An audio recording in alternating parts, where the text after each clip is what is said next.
Bien. Y quiero partir este domingo a ver si podemos estar pensando de forma individual en qué dice la gente acerca de ti.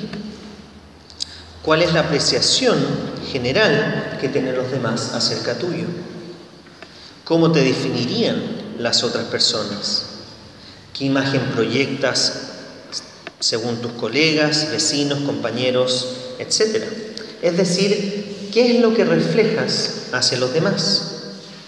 Y mientras pensamos eso en forma individual, me gustaría que también pudiéramos pensarlo en forma colectiva, es decir, como iglesia. ¿Qué dice la gente acerca de nosotros? ¿Cuál es la apreciación general que tienen los demás acerca nuestro? ¿Cómo nos definirían las otras personas como iglesia? ¿Qué imagen proyectamos hacia nuestros vecinos, autoridades, otras organizaciones y otras iglesias en esta ciudad? En resumen, ¿qué estamos reflejando como iglesia? Y la razón por la cual me gustaría que comencemos pensando en esas preguntas es porque el apóstol Pedro, en esta nueva sección de 1 Pedro 2, del 1 al 17, además de volver a recordarnos nuestra identidad como extranjeros y peregrinos, nos recuerda cómo es la forma de vivir a la que Dios nos ha llamado al habernos dado esta nueva identidad en Cristo. Es decir, Pedro comienza esta nueva sección poniendo el foco en nuestro testimonio de vida y cómo éste puede no solo glorificar a Dios con nuestras acciones, sino que además lograr que otros lo lleguen a glorificar también a Él por nuestra forma de vivir, lo cual solo es posible por la verdadera gracia de Cristo que está actuando en nosotros. Y si recuerdan, la semana pasada vimos que por la gracia de Dios hemos recibido una nueva identidad y una misión, donde primero Pedro nos dijo que somos un templo de piedras vivas llamadas a ser santos, es decir, a vivir vidas diferentes y contraculturales para Dios. Y segundo, que somos su pueblo precioso y escogido, llamados a anunciar su evangelio, con el cual nos sacó de las tinieblas a su luz admirable. Es decir, nos libró de la esclavitud del pecado para enseñarnos la libertad de la gracia en el servicio a Dios, lo cual también hablaré en el día de hoy.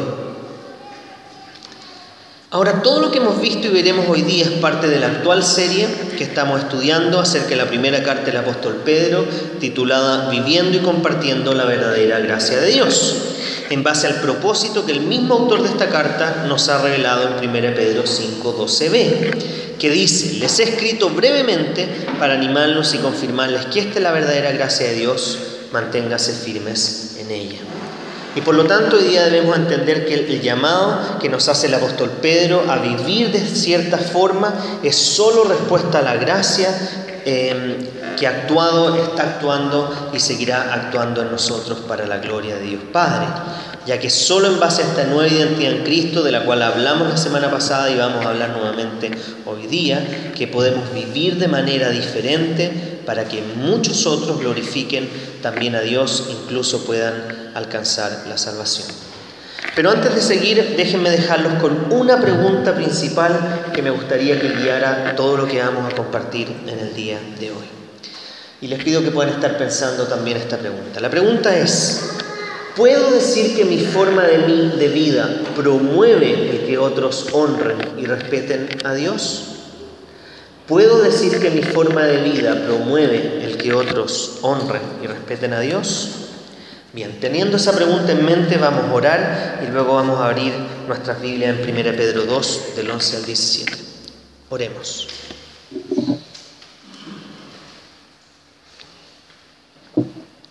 Padre amado, te damos tantas gracias por la nueva identidad que podemos tener en ti. Te damos gracias, Señor, que el llamado que tú nos haces a vivir de manera diferente y contracultural es algo que no es posible en nuestras propias fuerzas y que tú estás logrando en nosotros, Señor. Te damos tantas gracias de que tú nos has dado el Espíritu Santo y nos has dado el poder con el cual el Espíritu levantó a Cristo de la muerte, Señor, y lo resucitó para nosotros poder vivir estas vidas que reflejen que tú eres lo más importante para nosotros, Señor.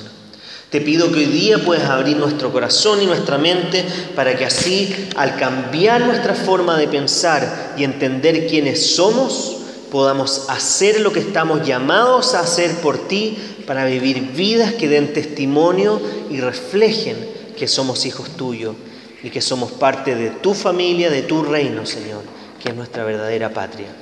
Háblanos hoy día, Señor, por medio de esta palabra en Primera de Pedro, y te damos gracias por Pedro, Señor. Te damos gracias por el apóstol Pedro, que pudo plasmar por inspiración tuya estas palabras que hoy día nos van a edificar a cada uno de nosotros, Señor. Así que háblanos a cada uno de forma individual, y te pido, Señor, que todo lo que tú has puesto en mi corazón pueda ser fiel a la palabra del Señor en lo que voy a compartir el día de hoy. En el nombre de Jesús, amén.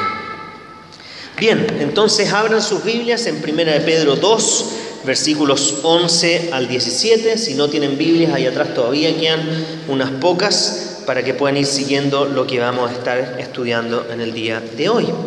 Y mientras buscan el pasaje, déjenme mostrarles una serie de titulares de prensa nacional que creo que nos van a servir para introducir los versículos 11 y 12 de 1 de Pedro 2. Primero, en el sitio de cooperativa.cl, el 11 de noviembre del 2011 dice, y cito: Iglesia reveló listado de sacerdotes condenados por abusos contra menores en Chile. Y en letra chica dice: en la nómina entregada este viernes aparecen Fernando Caradima, Juan Miguel Leturia, y por otra parte Jaime Coiro recalcó que ninguno de los 18 religiosos están ejerciendo ministerio. El segundo titular está en el sitio del diario La Tercera, el 18 de marzo del 2015, dice lo siguiente, y cito: Congreso aprueba revocar nacionalidad al sacerdote irlandés John O'Reilly. Sin votos en contra, el Senado aprobó el proyecto quedando en condiciones de convertirse en ley, ya que el religioso fue condenado a 4 años de libertad vigilada por abusos cometidos a una niña del Colegio Cumbres. El tercer titular está en el sitio de la Radio Cooperativa TV, donde fue publicado el 25 de marzo del 2015. Dice, y cito: Pastor Soto protagoniza brutal pelea entre evangélicos. El pastor Emiliano Soto predicaba con su altavoz frente a la catedral evangélica ubicada en Alameda con J. Beche, mientras adentro se celebraba un servicio religioso. La citación duró hasta que algunos hombres salieron del templo y se inició una gresca que terminó con una brutal patada en la cara a uno de los involucrados. Cuarto titular en el sitio de MOL el 17 de agosto del 2015. Dice, y cito: Líder de la Iglesia Impacto de Dios será formalizado por abusos sexuales a menores. El pastor evangélico Ricardo Cid Castro es investigado por 2 casos que involucran a jóvenes de 17 años. Quinto y último titular dice lo siguiente en el sitio de la BBC Mundo. Esto es el 12 de septiembre del 2015. Las intrigas cardenalicias que remecen a Chile. La revelación de los correos entre el arzobispo de Santiago, Ricardo Sati, y su antecesor, el cardenal emérito Francisco Javier Errázuriz, ha causado polémica en Chile. Entonces quiero que, teniendo en mente todos esos titulares, podamos leer 1 Pedro 2, del 11 al 12. Miren lo que dice el apóstol Pedro en los versículos 11 y 12. Queridos hermanos, les ruego, como extranjeros y peregrinos en este mundo, que se aparten de los deseos pecaminosos que combaten contra la vida. Mantengan entre los incrédulos una conducta tan ejemplar que, aunque los acusen de hacer el mal, ellos observen las buenas obras de ustedes y glorifiquen a Dios en el día de la salvación. Y si se fijan, el apóstol Pedro parte diciéndole a la iglesia, es decir, a este conjunto de piedras vivas que están unidas a la piedra principal que es Cristo, haciéndoles una petición, un ruego, un clamor, un profundo deseo de parte de Dios de que cada uno de nosotros reconozcamos nuestra identidad en Cristo y vivamos conforme a esta. Es decir, Pedro primero quiere que nos demos cuenta que pese a que vivimos en este país y que somos ciudadanos que tenemos que cumplir ciertas leyes y debemos respetar a nuestras autoridades, esta no es nuestra patria, ya que somos extranjeros que estamos de paso por este mundo o somos peregrinos, como nos dice el versículo 11. Con una misión muy clara donde Pedro ya nos dijo la semana pasada que la misión de su iglesia es anunciar el Evangelio, es decir, las buenas noticias de salvación, por medio de las cuales Cristo, por su gracia y mediante la fe, nos saca de las tinieblas a su luz admirable. Y hoy en el versículo 12 nos dirá que esta misión no solo implica anunciar con nuestros labios, sino que también vivir este evangelio de tal manera que nuestro testimonio sea no solo para glorificar a Dios y para bendición nuestra, sino que también de bendición y salvación para los no creyentes. Y esto, queridos hermanos, no es nada nuevo, porque Dios ya en el Antiguo Testamento había escogido un pueblo, Israel, para que fuera luz para el resto de las naciones.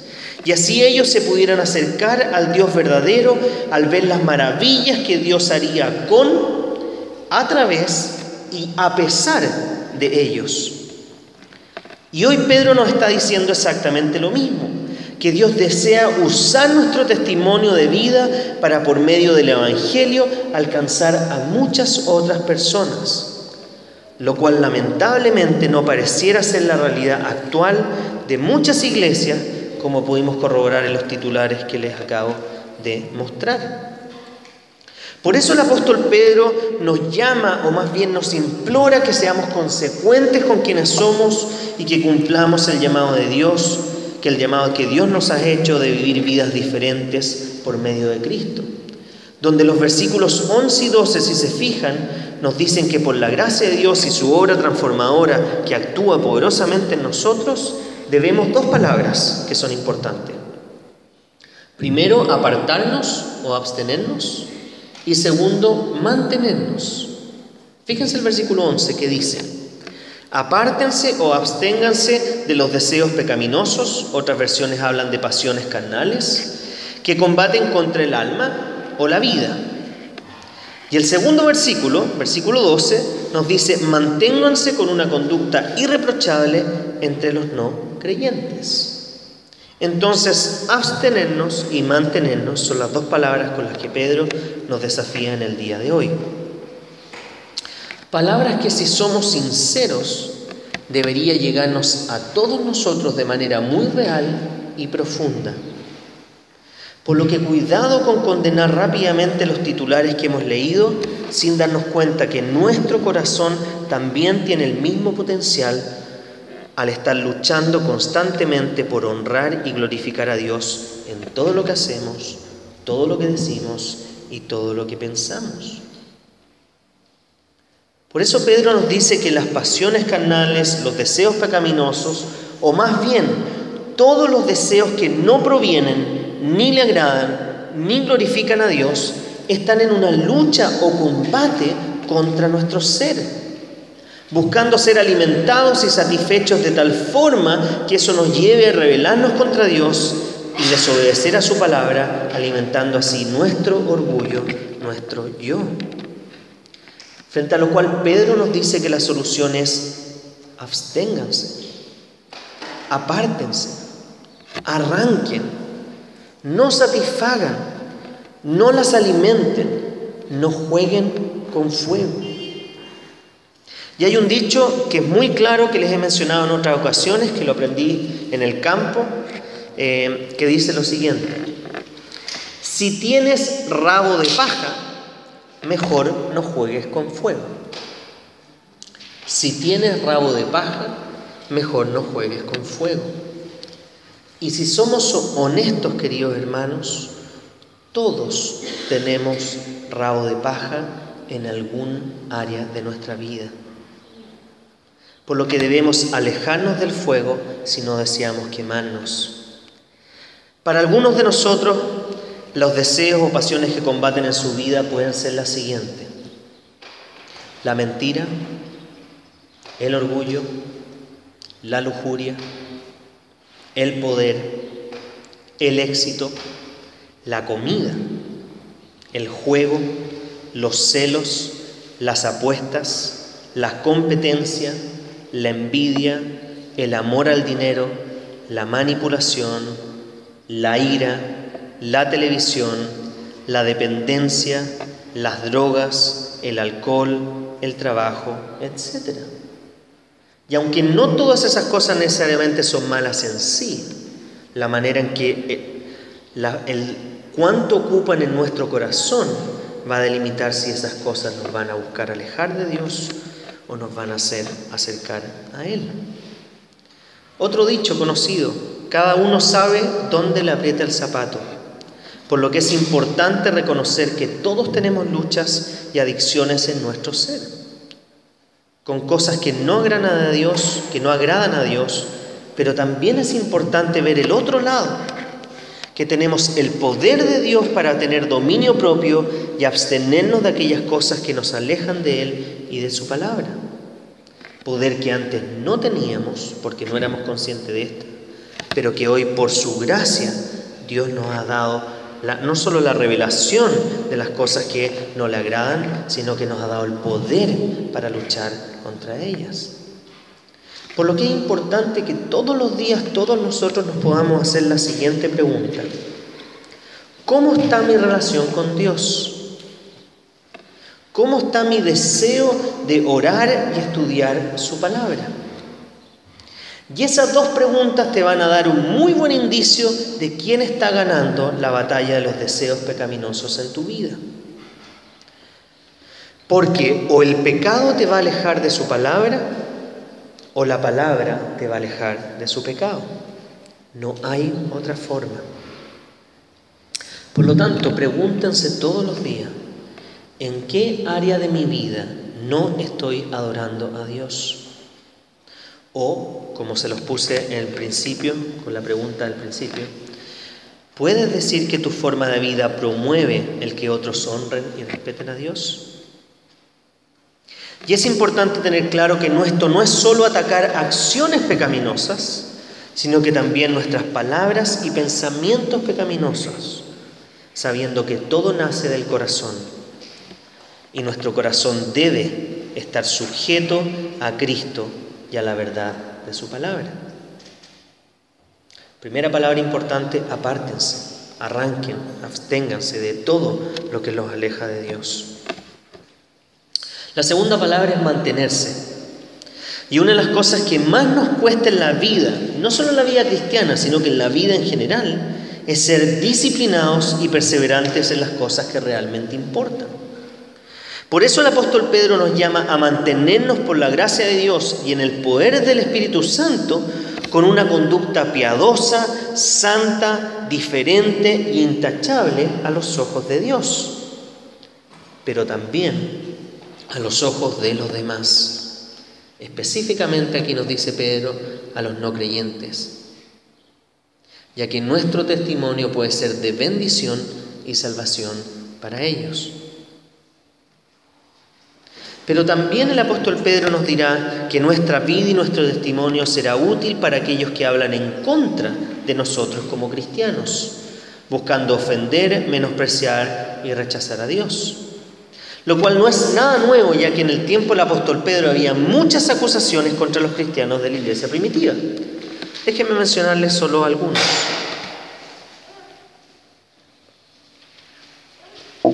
En el tiempo del apóstol Pedro se decía que la iglesia cristiana era mujeriega, ya que muchas mujeres eran aceptadas en la congregación, a diferencia de otras religiones que eran machistas en ese tiempo. A la iglesia primitiva se le decía que eran carnívoros, porque cada vez que se reunían comían del cuerpo y de la sangre de un tal llamado Jesús. También se le decían que eran depravados, porque se saludaban con tanto amor y con un beso, tanto hombres con hombres y mujeres con mujeres. Y puede que todo eso haya tenido Pedro en mente en el versículo 12, cuando nos dice que nos mantengamos con una conducta tan ejemplar, que aunque los acusen de hacer el mal, ellos observen las buenas obras de ustedes y glorifiquen a Dios en el día de la salvación. Es decir, que al ver tu vida justa, en una justa relación con Dios que está dando frutos, los corazones de las personas que vean esto puedan ser transformados para que también den gloria a Dios en el día final.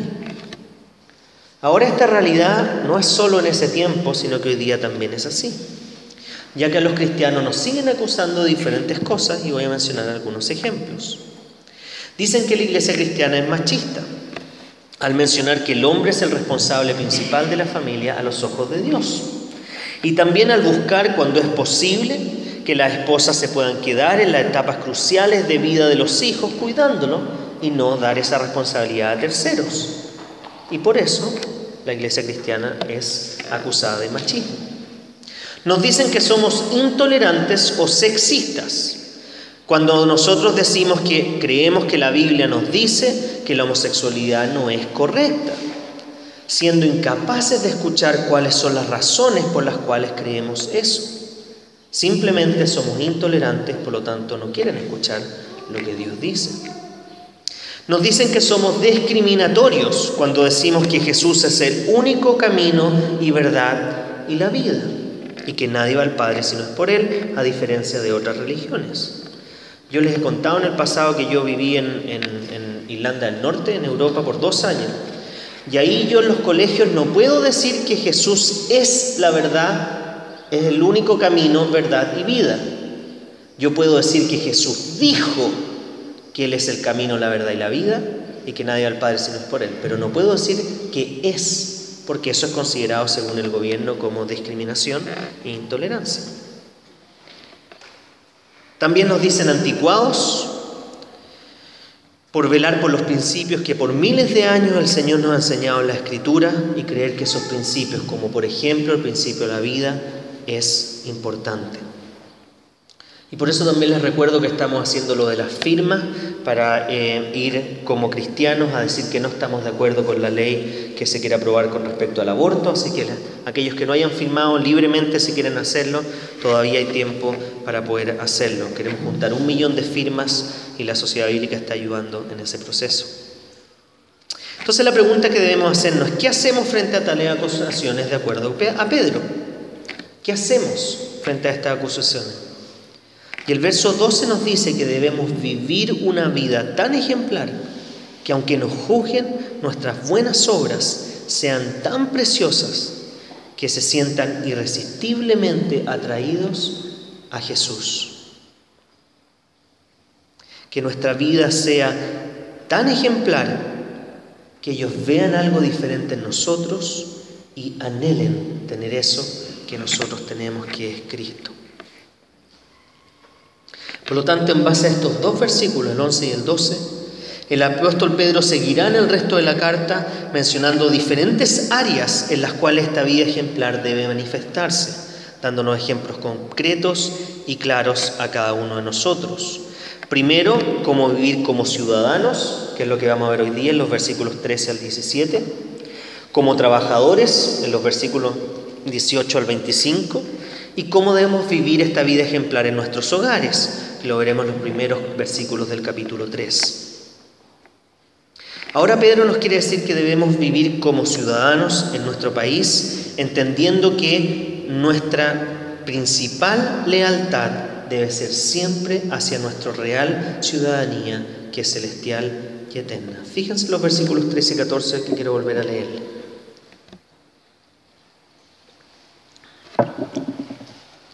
Sométanse por causa del Señor a toda autoridad humana, ya sea al rey como suprema autoridad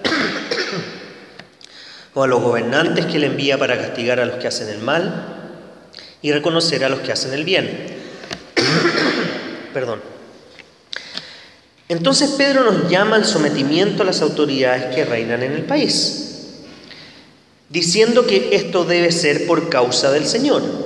Es decir, ya que el cristiano está llamado a someterse a Dios, debe someterse también a las autoridades que Él ha puesto sobre ellos, ya que ellos tienen la labor, como dice el versículo 14, de castigar el mal y reconocer a los que hacen el bien.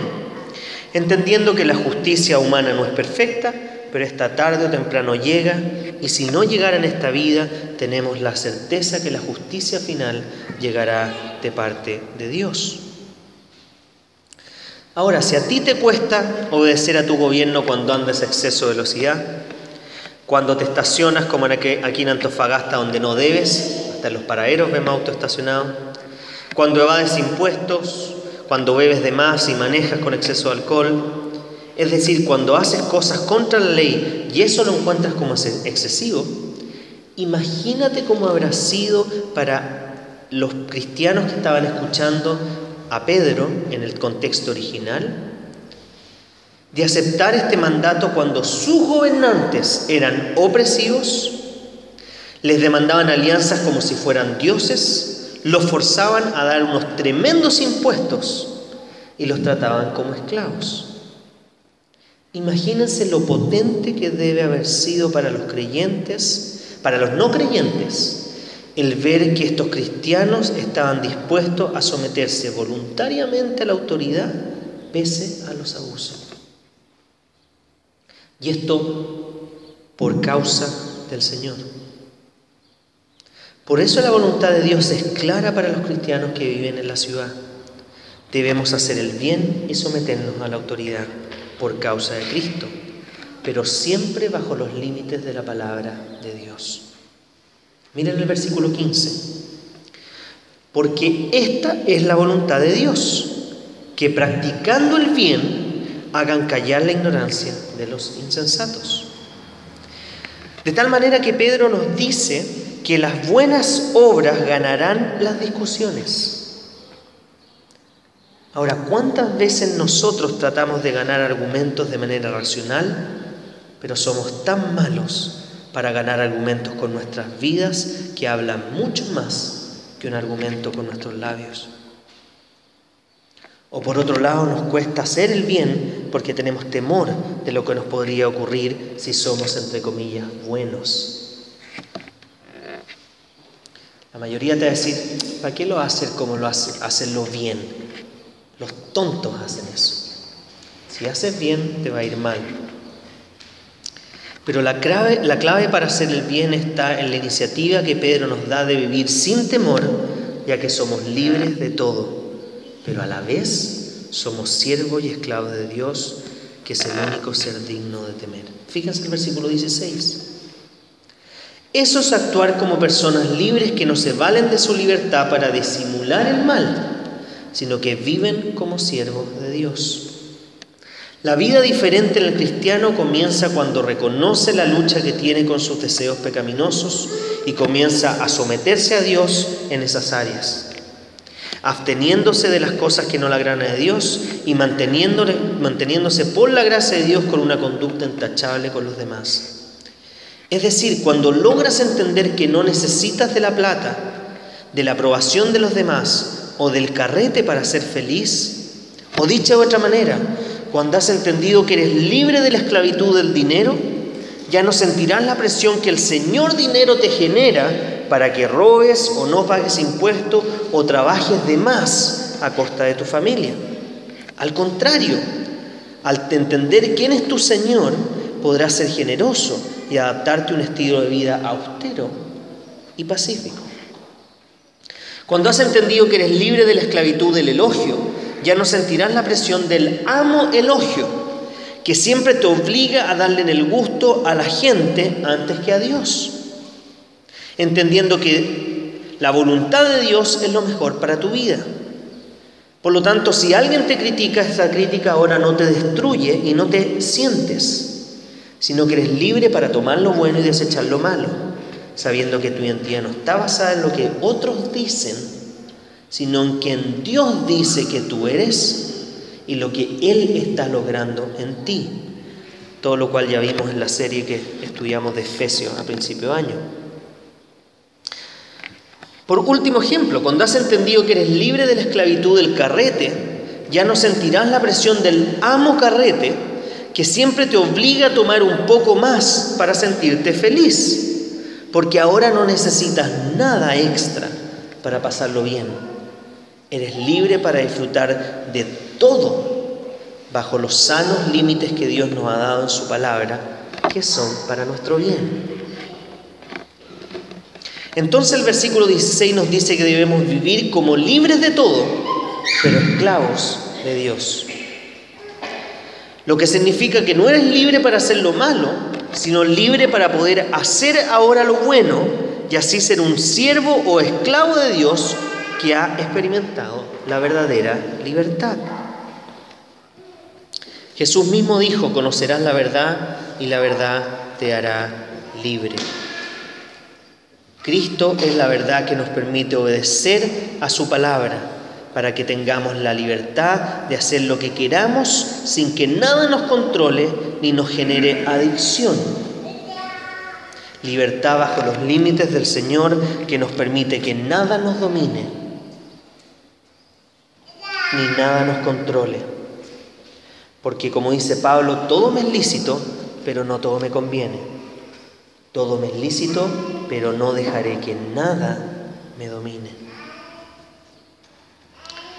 Por lo tanto, como dice nuestro lema, debemos conocer primero para después compartir que Cristo es nuestro único tesoro en esta vida.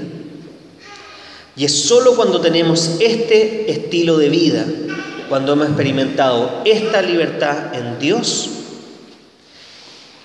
que podemos cumplir las expectativas del versículo 17 que nos llaman a ser buenos ciudadanos por causa de Cristo. Fíjense el versículo 17 y con esto voy terminando.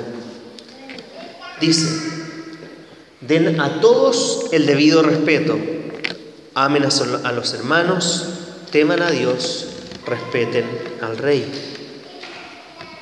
Es decir, traten a todas las personas dándoles el mismo valor que Dios les da, no menospreciando a nadie por su condición social, por su condición racial, por su condición mental, por su sexualidad o economía, sino más bien amen a sus hermanos en la fe y también a los de afuera, compartiendo el Evangelio y siendo buenos ejemplos y buenos testimonios para mostrarle lo maravilloso que es ser un ciudadano celestial y que Cristo sea el centro de nuestras vidas. Además, Pedro nos llama a respetar a nuestras autoridades, por lo que cuidado a cómo nos referimos a nuestra presidenta, ministros, etc. Está muy bien que levemos la voz contra las cosas que no nos parecen y que podamos decir en aquello que no estamos de acuerdo. Pero que recuerden que estamos llamados a hacerlo con respeto, con misericordia, con amor, no perdiendo nuestro testimonio, porque el testimonio de vida impacta mucho más que las palabras que se las puede llevar el viento. Y recordemos que la libertad que tenemos en Cristo no nos justifica para poder hacer el mal. Por ejemplo, cuidado con tratar mal o de manera sarcástica o burlesca a nuestras autoridades. Está bien que nos llegue un meme o algo y nos riamos, pero cuidado. Cuidado con andar justificando lo que no es justificable bajo la palabra de Dios. Por último, debemos reconocer que nuestra mayor autoridad, y a quien le debemos toda honra, honor, devoción, adoración y amor, es a Dios, quien es el ser más temible que existe. Pero al saber que estamos de su lado, entonces ya no debemos temer a nada. Porque si el ser más temible está de nuestro lado y nosotros de su lado, ¿a quién más vamos a temer? Pero cuidado, que Pedro nos va a advertir el próximo domingo, que puede que tú hagas el bien y por causa de hacer el bien sufras. Pero ese sufrimiento tiene un propósito a los ojos de Dios. Termino entonces con la pregunta que comencé. ¿Puedo decir que mi forma de vida promueve el que otros honren y respeten a Dios?